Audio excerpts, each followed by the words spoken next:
another episode of Rev on the Road. Today I'm going to be taking a look at being mindful with the inspiration of Raymond Charles Barker, who wrote the book The Power of Decision. A few years ago, one of my students who was taking this class put together about 30 or 40 cards with all the main points of this. So thank you, Crystal Lively. I am still using the cards here in Thailand with a deep appreciation. And so I'm reflecting today on how we move through life and how we make decisions, sometimes big decisions, sometimes small decisions. But I think sometimes we doubt our decisions. I know that I have been known to do this, accused of it a time or two. Well, first, let me read from Raymond Charles Barker from The Power of Decision, and then I will share more. This one says, "The universe is decisive, as am I. There is one originating intelligence, mind and spirit, and I am its action, its outlet, and its process of revealing itself." Think about that for a moment. We are the outlet, the vehicle through which spirit knows itself, through which this powerful intelligence operates through the physical form. It knows me as itself, and I know myself as it. Therefore, I am never indecisive. I always have the right idea at the right time. Infinite intelligence in me knows what to do, and this knowledge is mine at every instant. Original thinking pervades my consciousness, and I am correctly decisive regarding all matters. I know what I need to do at the instant I need to know it. The results of this correct knowing of original ideas bring forth new and improved situations in my life. For this, I am glad. I would add even a deeper, I am grateful and appreciative of knowing that I'm always guided to do what I need to do, despite how crazy things might look on the appearance. And I am often challenged with my walk to and from school because I feel like there's this dance that I have to do to get the slightly over half a mile to my language school where I teach every day. And I have to know the pulse of the traffic. I have to decide when to step out, decide when to pull back or to move quickly. And it can be a challenge at times that can often affect the outcome of my life if I'm not careful. But I have this inner knowing that I am guided to do the right action at the right time. And so in this knowing, I consider my walks to and from school a spiritual practice, because I do have to listen to that guide within that says, okay, now is not the time to be indecisive. You have to move or maybe wait. And so I want you to think of this as a lesson in your own life. What challenge are you being faced with? Are you thinking that it's a gigantic situation that for some reason you cannot control? Or are you instead breaking it down into parts and saying, okay, I don't need to know how to get the next 5 miles. I only need to know how to get the next 5 steps down the path. And perhaps take it more slowly, knowing that you will be guided because we've got this divine energy that's always promoting us forward, directing us. And so just the mere acknowledgement of this helps us move more clearly and in a more focused way. So I'm really appreciative of this card today. The universe is decisive, as am I. And so whatever decision you're having to make, whether it's a simple crossing of an often scary road, or if it's a job change, a relationship change, maybe, a change of where you're going to live, to just know to, first of all, trust that inner guidance that tells you when to act. And secondly, affirm that you can't make the wrong decision because you're always being given more and more options, more and more steps to move you forward. So I'm going to tie in a few more videos of my walk home so you can kind of see my path and see the colorful things that I face each day. Thank you for listening. Like and subscribe if you can, and I'll see you in the next video.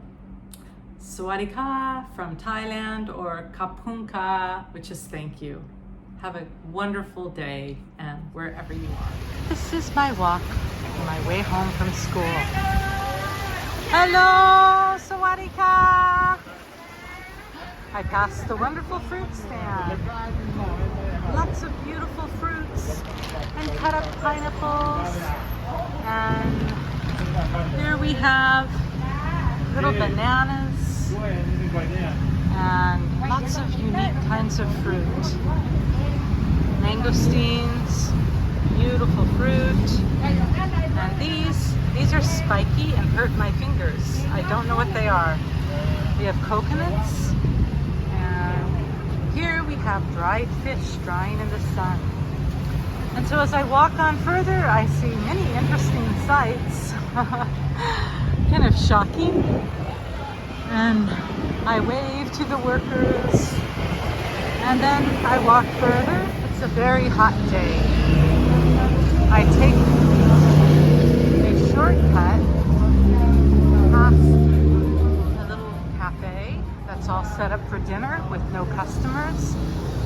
Customers have not been too common around here. We have King Kong seafood and fresh to order and more seafood. And then I pass the motorbikes. And the motorbikes are kind of interesting because I sometimes see teenagers getting on them. So they park here from their school, and then I see what looks to be 12 and 13-year-olds riding off on their own. So then I cut through this parking garage. Sometimes there's a sleepy dog or cat in here. And the red and white striped building out there is the Thai version of a fancy ice cream parlor. It has many delicious foods. And as we go along, there are some drawings on the wall, interesting sights, but also Chang beer, and here is a recycling center. This person recycles with the little bike, and over here they have more recycling that they sort through all these big bags and they take to I don't know where, since they don't seem to speak English. And then we pass the Jaranya guest house here in Phuket and travel along to past the taxi station, and up here is the Sinayam International Clinic, and this is where many people come to get tested for COVID. They do PCR testing here. And then I walk down this other little street and try and not get run over by cars.